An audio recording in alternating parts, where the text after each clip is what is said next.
আজকে যে ধারাটা নিয়ে কথা বলবো সেটা হচ্ছে বল প্রয়োগ। বল প্রয়োগের ধারাটা আসলে দণ্ডবিধিতে ৩৪৯ ধারায় আছে। এর বল প্রয়োগ জিনিসটা আসলে কি, আজকে এই সংজ্ঞাটা আমরা শিখব। এখন আপাত দৃষ্টিতে বল প্রয়োগ বলতে আমরা যেটা বুঝি কারো উপরে শক্তি প্রয়োগ করা।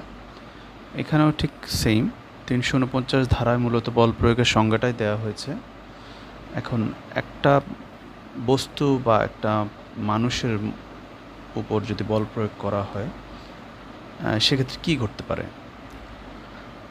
একটা ঘটতে পারে যে সে যদি স্থির থাকে তাহলে সে গতি পেতে পারে, আবার সে যদি চলমান থাকে তার গতিপথ পরিবর্তন হতে পারে, আবার সে চলমান থাকা অবস্থায় গতি থেমে যেতে পারে। এই ৩ অবস্থার বাইরে কিন্তু হওয়ার কোনো উপায় নেই। আর এই বল প্রয়োগের এই অবস্থা পরিবর্তনের ওয়েটা কী ৩ ভাবে করা যেতে পারে। সেটা হচ্ছে নিজের শরীর দিয়ে, আবার কোনো একটা বস্তু দিয়ে, লাইক কোনো একটা নৌকাতে কেউ যাচ্ছে, তো নৌকাতে বসে আছে চুপচাপ স্রোতের মধ্যে, নদীর মধ্যে, কেউ দড়িটা কেটে দিল, তাহলে কি হলো, নৌকাটা স্রোতে ভেসে চলে যাবে।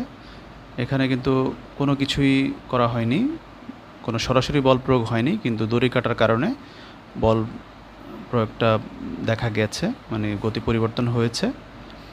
আবার কেউ ঘোড়ায় চড়ে আছে, আপনি কেউ ঘোড়ার পিঠে 2টা চাবুক মেরে দিল, বা ঘোড়ার পিঠে 2টা থাপ্পড় দিয়ে দিল যাতে ঘোড়া চলতে শুরু করলো, তো এটা দিয়েও কিন্তু বল প্রয়োগ তৈরি হয়।